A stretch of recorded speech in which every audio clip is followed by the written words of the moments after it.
5:05 p.m. local time, Monday, April 14th, 2194, USS Admiral. The 8 of us, fully armed, were now rattling down the stairs in the neck of the ship. The power trouble was getting worse, and we knew why. I was leading the pack, C4 in one hand, SPK-7 in the other, a 7-shot standard kinetic pistol. Turning to Lauren, who was descending directly behind me, I asked her again, "So you think there was a meaning behind those messages?" "Yes, actually. PC Computer must have assumed we'd figure it out anyways, but he had left us a way to learn what the issue was, just in case." "In error messages?" "We have no idea the state of the electronics down there. It could be the only thing he had." "Okay, right. Now what do those errors mean, then?" Alert to warn us. Hull breach to indicate an outside attack. Intruder alert to let us know there's something in the ship. And power failure to tell us that it's siphoning off the power. Then, of course, the timestamp to letting us know when." "Great, very helpful." I shoved open a defunct door into the second level of the rear section. This hallway ran above the main entrance to PC-1, and there was a particular spot on the wall that I knew bordered the cylindrical room. I burst into the space to a whole lot of nothing. The corridor was lit, empty, and relatively silent. Then, for whatever reason, I looked up. There was a terrible scar ripped nearly 50 feet down the length of the ceiling, through which cloud-covered sunlight was streaming. Upon closer inspection, I noticed that this was the only light at all. I had been spoofed by the tear into thinking that the power was operational here. At ease now, I lowered my weapon, and walked slowly to the unidentifiable spot on the wall. As the rest filed up to me, I pressed my ear to the tarnished white paneling. Over the rumbling of the fourth reactor, I could hear the distant-sounding metallic clicks of replicators working. "God damn it," I mouthed. Then, one set of clicks came trailing up the wall, almost to my ear. This was followed by another, and another. The group noticed it before I did, but the wall around me was warping. It sizzled and began to melt away from the other side. With a start, I realized what was going on. "Guys, get back!" I waved them away, and they separated into two groups, SG-1 at one end of the hall, and Kopar, Lauren, and Ernest at the other. I stood back, and stared oddly at the wall. A green hue began to grow, moments before the titanium panel crumpled and fell away. From the breach, hundreds of metallic spiders poured forth. I took a cautious, stunned step back as they spread along the walls. Already well versed in this fight, SG-1 fired, bursting the replicators into metal bits. Lauren, Kopar, and Ernest followed suit.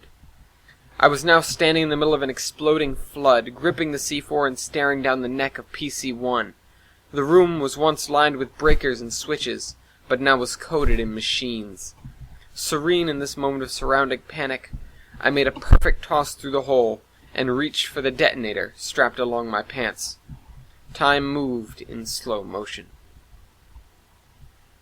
A single replicator brought a stop to that. It jumped off the ceiling and latched onto my left shoulder, stabbing into me with a powerful metal leg. There was a sharp pain and I dropped the remote, followed by a disturbing crunch that brought me shuddering to the floor. I yelled in agony and ripped the machine from its place, flinging it into the mass that had grouped around me. Several others promptly consumed the detonator as I dragged myself into SG-1's protection. "Ah, now what?" O'Neill cried.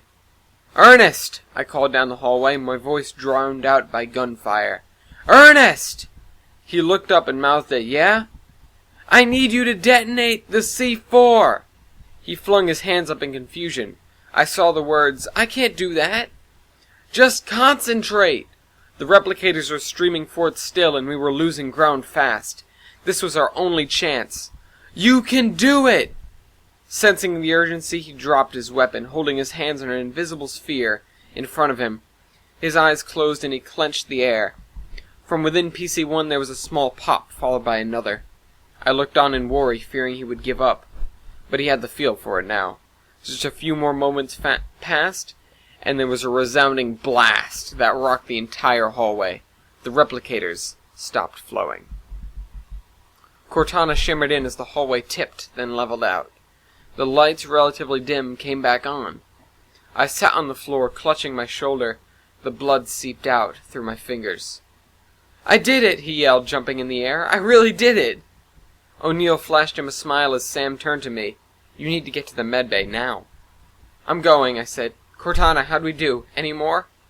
"Not that I can see. The power's being routed all right now through the auxiliary panels in engineering. I think we're all set." Good.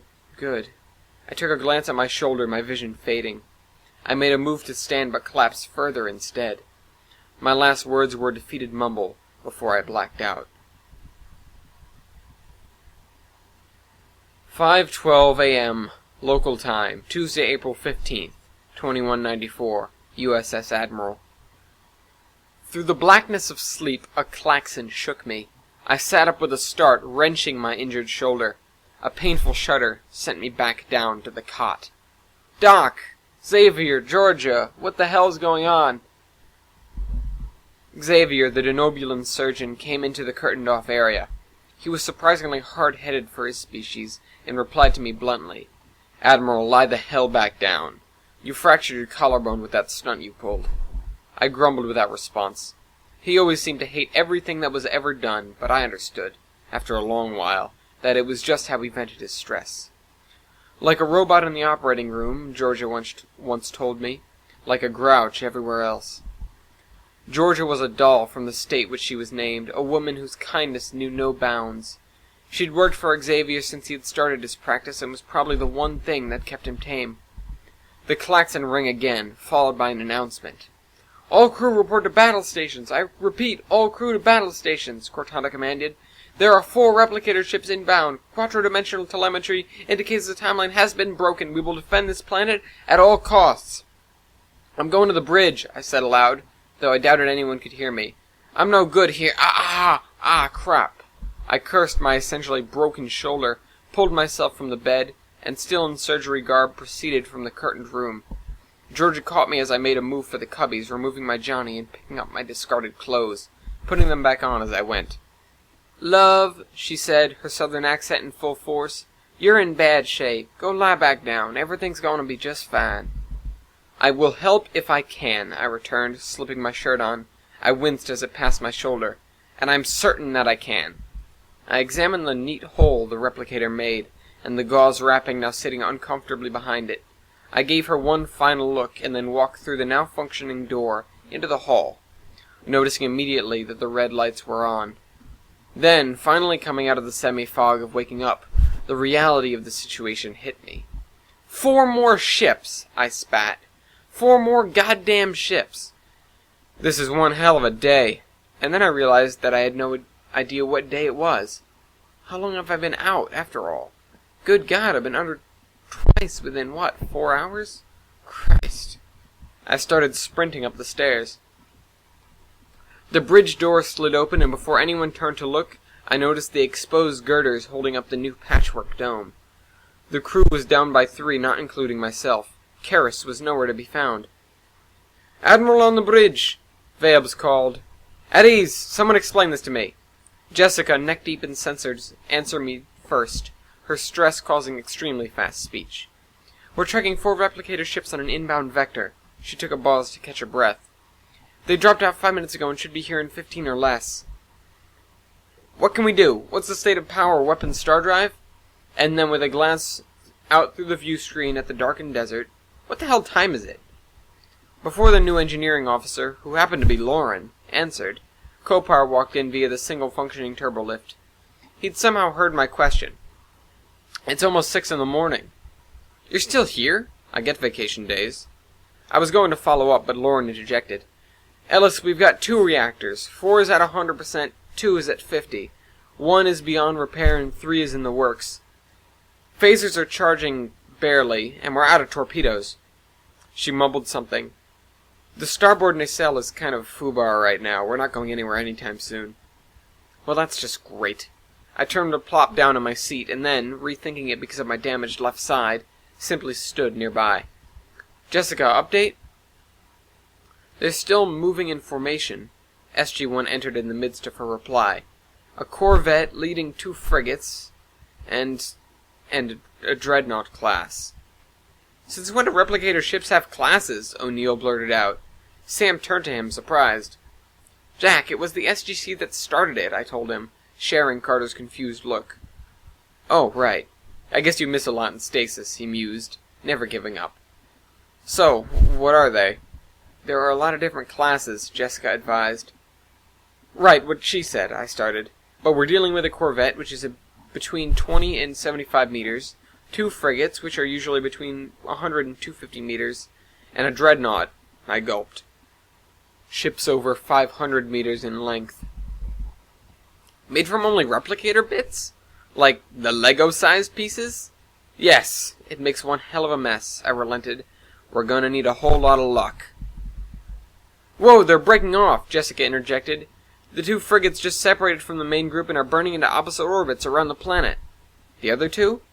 "Still on a straight trajectory. They seem to be slowing slightly. Actually, no, it looks like they're entering geosynchronous orbit. Maybe they're waiting." "The frigates are making orbits?" I thought for a moment, then came to a conclusion that I needed another opinion on. "Do you think they know where we are?" "They could think we went down," she answered, "but I doubt it. Either way, they'll probably detect us the moment they get low enough." "When will that be?" "Well, assuming they proceed on their current trajectories around, do a retrograde at the periapse. Hour and a half. They're approaching pretty fast, though. It depends on how much they rely on the gravity assist." "So they're going to burn into an orbit, loop around the back of the planet, and then pass over us later. And they're going in opposite directions?" I was already thinking of something terribly devious. "Yes, as a matter of fact, their orbits are off-plane by only a single degree at the moment." "Good." I shifted my attention. "Cortana, how many probes do we still have up there?" Turning to me on her pedestal, she thought for a moment and then replied. 12. Wait. 11. One just burned up. We still have pretty good coverage." "Are you catching transmissions from the frigates? Between them, I mean?" "Yes. Why? It's pretty well encoded." "Can you crack it?" "I think I need more samples." I was caught for a moment, and then something came to mind. "What about the data from yesterday?" "Given that they have the same encryption—" I cut her off. "Lauren, give her those logs."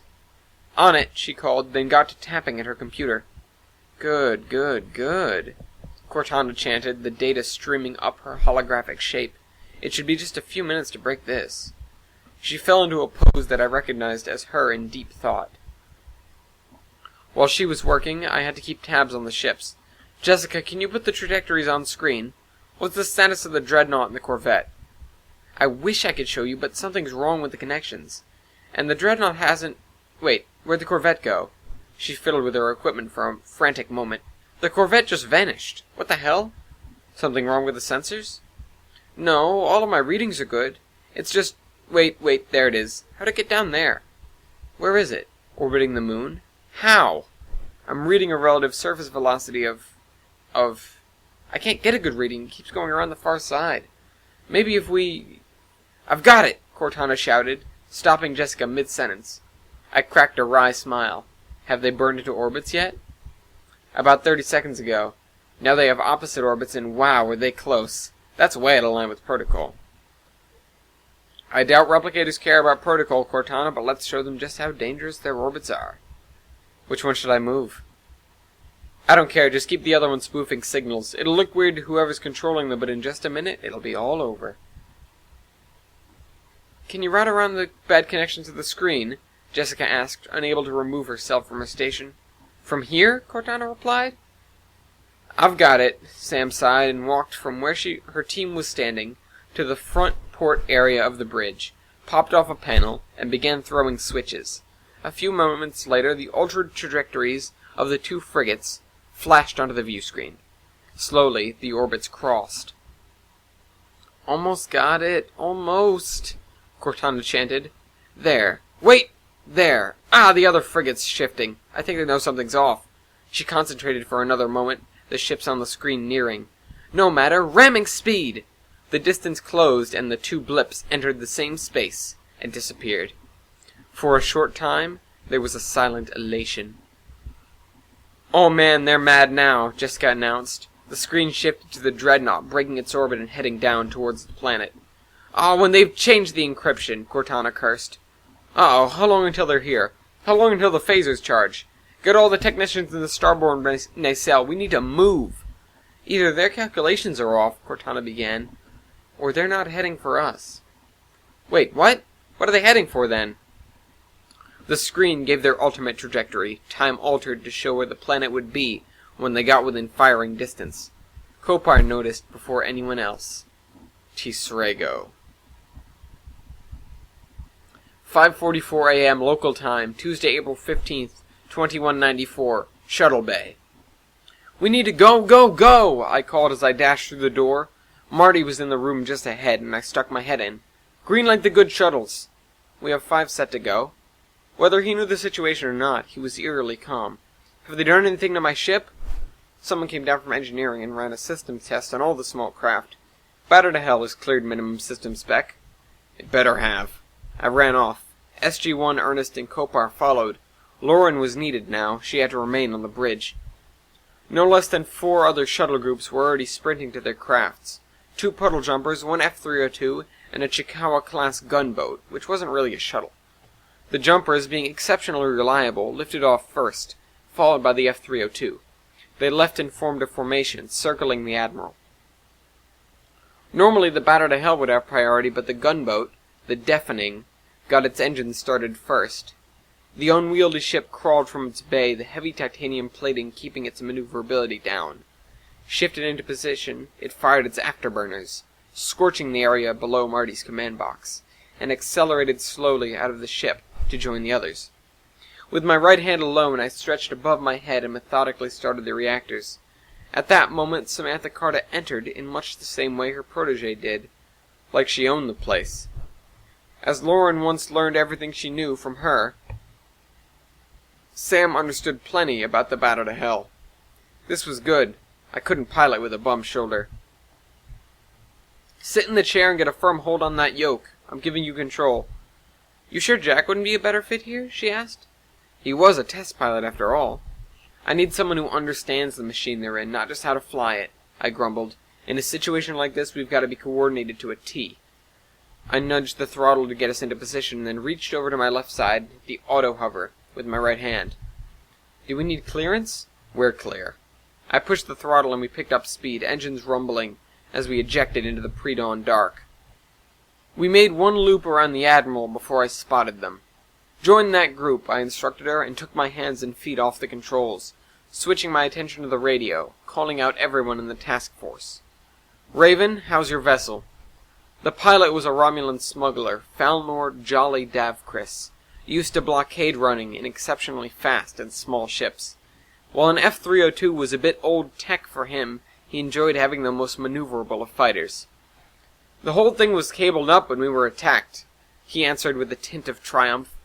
"I told the others tie everything down as soon as that alert sounded, but nope, and now the other F-302s are trashed. All 5 of them. Tisk tisk." Well, at least someone down in that shuttle bay had sense. I switched to a different channel. "Gregory, how's the Deafening holding up?" With a solid amount of Scottish in his voice, he replied, "If you think any hint will dent this ship, you are sorely mistaken." "Glad to hear it." Now I turned to the jumpers. "Samson, Michael, how's it going?" "This is Thomas and Michael, sir. Samson's grounded." It was so damn difficult to tell the piloting triplets apart. "We all took hits. We only had the crystals to fix 2. We drew straws." "Let's hope your luck's hold, then." I finished the conversation. We fell into a formation based on speed and priority. We held the front, despite our heavy damage. Out ahead, Davkris scouted in the dark. Flanking us, we had the jumpers, Michael on my left, Thomas on my right, and lagging behind the group was the Deafening, though she'd become more useful once we reached our destination. We traveled northwest to find the road and followed it to the man-made stand of blackwood trees. Dawn was breaking now, and the beautiful town of Tisrego looked even more fantastic. Nestled deep in the trees, the stone town hall looked like a gem. We made a circuit of the town's borders before landing carefully in the square to let Kopar disembark. As he stood on the rear hatch receiving his fanfare, Davkris crackled over the radio. "I've got 2 replicator probes coming in hot. I'm leading them away. I can outrun them." "Keep going, I'm on their 6, Michael replied. 2 drones screamed overhead, their flights punctuated by sharp explosions in the misty morning air. "Yeah, chalk 2 more up to the Mikester." You shot down missiles, buddy, his brother replied. That doesn't count. Counted as one? I refuse to— Whoa! Behind me, one more! The gunboat turned slowly on its axis and vaporized the probe with a terrifying blast. That was great, but I'm reading bigger stuff coming in. Is it the Corvette? I finally picked up the radio. Not big enough, Davkis concluded. I think the Dreadnought is breaking off pieces of itself to get to us faster. But at least taking them down will focus their attention here, Gregory added. Keep them away from the Admiral. Holy cow, it's firing at me, Thomas noted. Just nicked us.